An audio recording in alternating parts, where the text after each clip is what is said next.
Բարև ձեզ հարգելի հեռուստադիտողներ, CVK-ն այսօր տեսակապի միջոցով կզրուցի Թեհրանի հայկական Արաքս թերթի գլխավոր խմբագիր Մովսես Քեշիշյանի հետ։ Պարոն Քեշիշյան, երեկ ցեղասպանության 110-րդ տարելիցն էր եւ ինչպես տեղեկացանք նաեւ ձեր էջից, որ միջադեպ է եղել, որի կիզակետում եղել են դաշնակցության ներկայացուցիչներ։ Կխնդրեմ մանրամասնեք ինչ խնդիր է առաջացել։ Ցավոք սրտի կարծես թե դաշնակցության վերնախավը չի ուզում ազատվել այն մտքից, որ ինքը Սփյուռքում չի կարող ընդդիմադիրի խաղեր խաղալ եւ այդ խաղը միայն պիտի ինքը տանի Երևանյան փողոցներում կամ ընդհանրապես Հայաստանի Հանրապետությունում ինքը դուրս գալով Հայաստանից փորձում է Սփյուռքը լարել Հայաստանի դիմաց եւ այդ փաստորեն լոզունգի ու կարգախոսի ներքո փորձում են ամենտեղ նույն նվագ նվագել, որ Հայաստանի իշխանությունները չեն անում այն, ինչ որ պետք է, դրա այդ ընդհանուր բովանդակության ներքո հակա լոզունգներ են հրապարակում, որը Սփյուռքում բնականաբար ընկալվում է որպես հակապետական, հակահայաստանյան հայտարարություններ, ժողովուրդը իհարկե չի ընդառաջում իրենց, բայց իրենք այնուամենայնիվ հավատացած են, որ այդ ձևով կկարողանան խաբել հարցից անտեղյակ կամ ամենայն դեպս համայնքից հեռու մարդկանց եւ փորձում են դա ներկայացնել որպես համայնքի դիրքորոշում, որը այդպես չէ, դա ուղղակիորեն կուսակցության նույնիսկ ամբողջական դիրքորոշումը չէ, այլ վերնախավի, որովհետև կուսակցության շատ անդամներ նույնիսկ դեմ գնացին այդ տեսակ մոտեցման եւ չմասնակցեցին այդ հակահայաստանյան դիրքորոշման ու հայտարարություններին ու քայլերին։ Կարծում եմ տեսած կլինեք նաեւ ֆիլմը կարճ, որ տեղադրվել էր սոցցանցերում, այնտեղ միայնակ 1-2 հոգի մոտենում են, բայց այնուամենայնիվ փաստը մնում է փաստ, որ դա ծրագրված է կուսակցության վերնախավի կողմից, որովհետև որևէ ռեակցիա այնտեղ ցույց չի տալիս պահածքա խումբը, որը դրված է այնտեղ ապրիլ 24-ի ձեռնարկի անձնախմբի կողմից, որևէ բան քայլ չի ձեռնարկվում եւ մինչև որ ձեռնարկի եւ այդ իսկապես սադրիչ քայլերի ավարտը լուր մնում են եւ լուր անցնում են եւ այդ բոլորը տեղի ունենում եւ թեմական խորհրդի եւ այդ կազմակերպող անձնախմբի ու նաեւ մարդկանց, ովքեր վերջին հաշվով իրենց համարում են համայնքի պատասխանատու, նրանց աչքի առաջ եւ լուր դրա կողմից անցնում են, ինչը հետո արդեն համայնքի բողոքն է առաջացրել եւ համայնքում շատ մարդիկ արդեն այդ հարցով խոսում են եւ բողոքի ալիքներ կա։ Վստահ եմ տեղյակ եք, ազգային ժողովում մի քանի օր առաջ ինչ տեղի ունեցավ դաշնակցության ներկայացուցիչների մասնակցությամբ, ըստ ձեզ այստեղ կան արտաքին թե ներքին դերակատարներ այս ամենի մեջ։ Ցավոք սրտի կարծես թե դաշնակցությունը իր վերնախավով որոշել է ամեն ինչ անել, ինչպես որ ցանկանում են Ադրբեջանի իշխանությունները, ամենայն դեպս Հայաստանի թշնամի կողմերը, որովհետև նույն քայլերը, որ Ադրբեջանը կցանկանար լիներ Իրանում, Հայաստան-Իրան հարաբերությունների խախտելու տեսակետից, այդ քայլը այսօր իր վրա կարծես վերցրել է դաշնակցությունը եւ առանց որևէ այլևայլի այդ ուղղությամբ առաջ է գնում եւ երբ որ Իրանի իշխանությունները արդեն այսօր վերանայում է իր նախկին մոտեցումները եւ փորձում է իր հարաբերությունները Հայաստանի հետ ավելի ամրացնել, ավելի խորացնել, դաշնակցականները նեղացած այդ ընթացքից փորձում են ավելի կոպիտ քայլերի դիմել, ավելի հայաստանյան հայտարարություններով հանդես գալ, ցույց տալով, որ իրանահայությունն է նման դիրքերի մեջ եւ իրանահայությանն ուզում են խառնեն այս բոլորի մեջ, որ բարեբախտաբար ժողովուրդը չի խաբվում եւ չի գնում դեպի դրան եւ ես ինչպես դուք ասացիք, ես ուղղակիորեն չեմ ուզում մի քիչ մարդ վատ է զգում, եթե նույնիսկ դա արտաքին հրահրման կամ արտաքին հրամանների հարց չէ, ամենայն դեպս արտաքին ուժերի հետ նույն զուգահեռ նույն գիծն են առաջտանում, նույն քայլը, նույն ընթացքը, որը կուզենային մեր թշնամիները։ Շատ պարզ բան է, որովհետև վերջին հաշվով Սփյուռքում Հայաստանի Հանրապետության ներկայացությունը դա Հայաստանի պետականության ներկայացությունն է եւ Հայաստանի պետականությունը հարգված է Սփյուռքում, Սփյուռքը պետականամետ է եւ չի գնում դեպի դրան անարգելու իսկ այն ինչ որ անում է կուսակցությունը ուղղակիորեն դրա հակառակն է, փաստորեն ժողովրդի հակառակն է, Հայաստանի հակառակն է, հայ ժողովրդի հակառակն է եւ այդ բոլորը դադարելի քայլ է եւ չի կարող ընդունվի ժողովրդի կողմից։ Կարող ենք ասել, որ Դաշնակցությունը բացի այն, որ Հայաստանում է փորձում ապակայունացնող իրավիճակ ստեղծել, նաև փորձում է Սփյուռքում դա անել, Իրանում ահավասիկ 3 տեսանք ինչ է տեղի ունեցել։ Այո, այդ հարցը ես կարծում եմ ոչ մենակ Իրանում, նաև այլ համակներում մենք ականատես եղել ենք նախորդ տարիներին դա տեսանք, թե ինչպես են վարվում իրենք Հունաստանում, Ամերիկայում, Ֆրանսիայում եւ տարբեր համայնքներում, երբ որ իրենց թույլ տվեցին այնպես քայլեր, որոնք ուղղակիորեն որևէ դրական բան չունեին, որևէ ազգային ոգի չկար մեջը, թեև իրենք շատ են որում են մասին, որ իրենք ազգային են, բայց իրենց արածը եւ քայլերը եւ մոդեցումները եւ լոզունգները բոլորը իրականության մեջ ապազգային քայլեր էին եւ ազգին վնասելու, հայրենիքին վնասելու քայլեր էին։ Ուրիշ ոչ մի կերպ դա չի կարող բացատրվել եւ չունի դա բացատրություն։ Եվ ես հարցը ասեմ, նույնիսկ կուսակցության մեջ հիմա ստեղծել է երկություն եւ այդ պատկերը ոչ մենակ Հայաստանում է, նաեւ Իրանում եւ Թեհրանում այդպես է եւ կուսակցության նամանավանդ երիտասարդները նախորդ օրը, որ ապրիլի 23-ի ձեռնարկը պիտի կազմակերպվեր, այսպես մոմավառության շատ չընթառաջված ծրագրի վերածվեց, չէին մասնակցում իրենց անդամները նույնիսկ դրանից հետո ապրիլի 24-ին էլ, եթե ինչպես ասացի, դուք ֆիլմում նայում եք, այնտեղ մեկ հոգու ձայն է բարձրաձայն հնչում եւ չկան այդքան կրկնող մարդիկ, որոնք զգացվի, որ դա ժողովուրդն է օրեններ դա, այլ ընդամենը մի քանի հոգու ձայն է, որ ցույց է տալիս, որ իրենք նույնիսկ խնդիր ունեն եւ ժողովուրդը այսօր սպասում է այս հարցի դադարման, որովհետեւ ինքը դադարում է, այդ հարցը սպասում է եւ թեմական խորհրդի կողմից եւ Հայաստանի Հանրապետության դեսպանատան կողմից հայտարարություն, դադարող հայտարարությունների։ Պարոն Քեշիշյան, ելի ենք լսել, որ Սփյուռքում գործող դաշնակցական կառույցների միջև այդ տեսակ բաներ տեղի ունենում են, շատերին դուր չի գալիս այն վարքագիծը, որը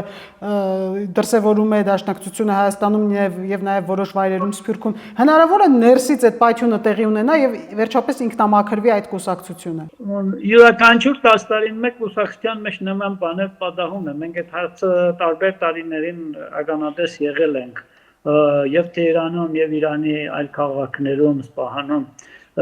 եւ դա հնարավոր է եւ սպասելի վերջին հաշվով ազնիվ կուսակցականը չի կարող այդքան լկտի քայլերի դիմել Հայաստանի իշխանությունների նկատմամբ վերջին հաշվով եթե իրենք տարիներ եւ տարիներ խոսում են նրա մասին որ իրենց համար կարեւոր է Հայաստանի անկախությունը իրենց համար կարեւոր է Հայաստանի անվտանգությունը եւ եթե դա պիտի դաստիարակեն իսկ արդյունքում իրենք տեսնում են որ իրենց Վերնախավը ուղղակիորեն Հայաստանի իշխանությունների եւ Հայաստանի պետականության նկատմամբ լծված է թշնամությամբ եւ ադելությամբ բնականաբար դա կտանի դեպի նրան որ կուսակցության մեջ նոր այսպես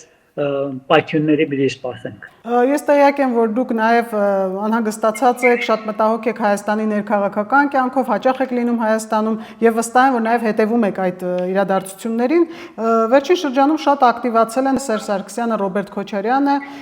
նրանք նախապատրաստվում են ըստ ձեզ 2026-ի խորհրդարանական ընտրությունների։ Ես կարծում եմ բնականաբար այդպես է, իրենք նախապատրաստվում են եւ վերջին Գյումրիի ընտրությունները նաև ցույց տվեց, որ իրենք դրանից շատ այսպես հիացած դարձում են, որ արդեն հաղթանակներ է սպասում իրեն։ Իհարկե, այստեղ չմոռանանք նաև մեր իշխանական կողմի թույլ տված գուցե սխալ հավատքը, սխալ մոդեցում են բանի մասին, որ ամեն ինչ արդեն իրենց օգտին է եւ իրենք այնպես որ պիտի լուրջ չվերաբերեցին այդ հարցին Թեև իրենք արդյունքում ավելի շատ քվեներ են շահել համեմատ նախորդի, բայց այնուամենայնիվ այս վիճակը ես կարծում որ պետք է իշխանությունը համարի իր համար որոշակի պարտություն եւ ավելի լուրջ շարժվի 2026-ի ընտրությունների համար, որովհետեւ օտարներից հրամաններ առնող մարդիկ չեն սպասում նրանք, եթե ունեն հրահրողներ, իրենք քայլերը կանեն։ Մարդիկ ովքեր որ դեռ չհասած աթոռի խոսում են այսպես կոչված միութենական երկրի մասին շատ հերոն գնացող ծրագրեր ունեն Հայաստանը, Հայաստանի Հանրապետությունը, Հայաստանի ժողովուրդը պետք է պատրաստ լինեն նրան եւ պետք է իրենց անկախությունը պահելու համար ամեն ինչ անեն եւ թույլ չտան, որ մարդիկ, ովքեր որ գերեկել են երկիրը 30 տարի, մարդիկ, ովքեր իսկապես պատասխանատու են այն բոլորի համար, որ տեղի ունեցավ մինչև 2020-ը, նույնիսկ մինչև 2023-ը, այսօր վերադառնան իրենց գլխին նոր թալանի ծրագիր իրականացնելու կամ իրենց թալանածը պահելու կամ ամենայն դեպս նոր թալան սկսելու համար։ Ինչպես արդեն տեղյակ եք, փոխհրաձգություն էր գնում Սերժ Սարգսյանի եւ Ռոբերտ Քոչարյանի համագիրների միջև, սակայն երեք Սերժ Սարգսյանը հարցազրույց է տվել եւ ասել է, որ Ռոբերտ Քոչարյանին հանգիստ թողեք, էշին համբուրողը մի հոգի չէ, դրանք շատ են։ Կխնդրեմ նաեւ սա մեկնաբանեք։ Ես կարծում եմ սրանք բոլորը ամենայն դեպս մենք պիտի համարենք ժամանակավոր, որովհետև երբ որ գալիս է պահը, այդ հարցը ես կարծում եմ նաև բանի մեջ երևում է Գյումրիի ընտրությունների մեջ։ Երբ որ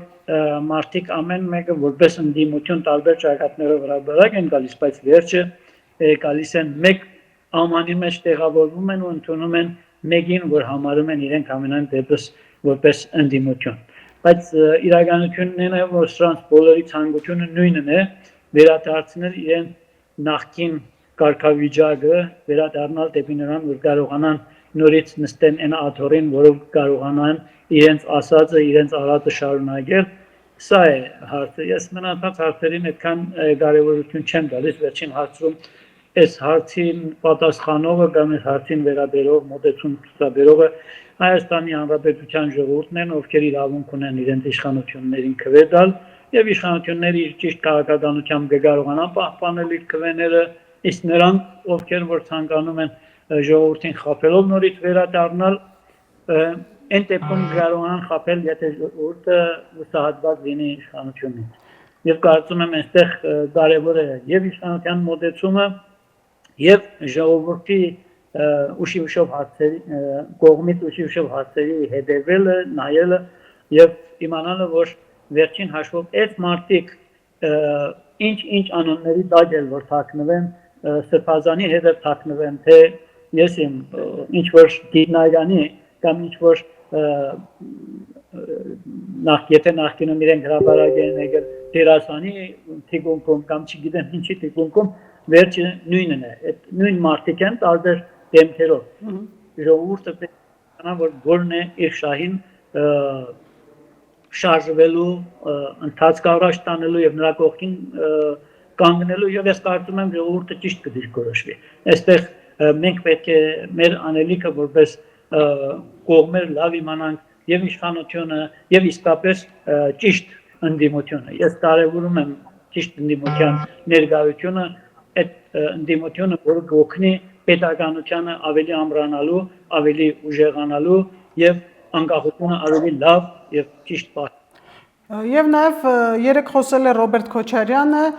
նա չգիտեք ինչու հիշել է 2015 թվականին Ռուսաստանի Դաշնության ինչ-որ դրոշ այրելու մասին եւ ասել, որ նրանք ովքեր այրում են այդ դրոշը, այսօր բարձր պաշտոններ ունեն, տպավորություն է, որ Ռոբերտ Քոչարյանը ներկայացնում է Ռուսաստանի Դաշնությունը հիմա ստանձնել է նրանց դրոշի պաշտպանության հարցը։ Խնդրեմ այս մասով եւս։ Վերջին հաշվով այդ մարդիկ չեն կարող մոռանալ այն կողմին, որը իրենց թիկունք է կանգնել այդ տարիներն ընթացքին իրենց թալանը լավ եւ ճիշտ տեղ հասցնեն։ Այդ մարդիկ վերջին հաշվով իրենց բարդական են զգում այն իշխանության կամ այն կողմի նկատմամբ, որը ապահովել է իրենց անվտանգությունը ժողովրդի դիմաց, ես կասեի։ Եվ բնականաբար այդ տեսակ հայտարարություններ կանեն, այդ տեսակ հայտարարություններ մենք լսեցինք եւ ցավոք սրտի ազգային ժողովում մեկ-մեկ այնպես հայտարարություններ են անում, որ մարդ կարծում են ոչ թե Հայաստանի Հանրապետության ներկայացուցիչներն են այնտեղ նստած, այլ ուրիշ երկրների, ցավոք մեկ-մեկ նույնիսկ Ադրբեջանի, որ այդ բոլորը կանում են միայն նրան, որ մենք ավելի ուշադիր լինենք, զգույշ լինենք եւ զգոն լինենք ընտրության ժամանակ, որտեղ մենք ուզում ենք ընտրել այնպիսի մարդու, եւ ես կարծում եմ թե Հայաստանի ժողովրդի իհարկե ցանկությունն է, այդպես չգիտեմ որքանով ճիշտ կլինի իմ կողմից նման բան հայտարարելը, բայց ամենայն դեպս կարծում եմ Հայաստանի ժողովրդի ցանկությունն է, որ այն մարդը, ով մտնում է խորհրդի դարան այն մարդով դառնում է նախագահ, այն մարդով դառնում է վարչապետ, լինի Հայաստանի Հանրապետության ժողովրդի, Հայաստանի Հանրապետության քաղաքացու ներկայացուցիչը, ոչ թե այլ երկրների։ Շնորհակալություն։ Ես եմ շնորհակալ, լավ մոտ։ Հիշեցնեմ, որ մենք զրուցում ենք Թեհրանի հայկական Արաքս թերթի գլխավոր խմբագիր Մովսես Քեշիշյանի հետ։ Չմոռանաք հավանել տեսանյութը և բաժանորդագրվել Civic AM-ի YouTube-յան էջին։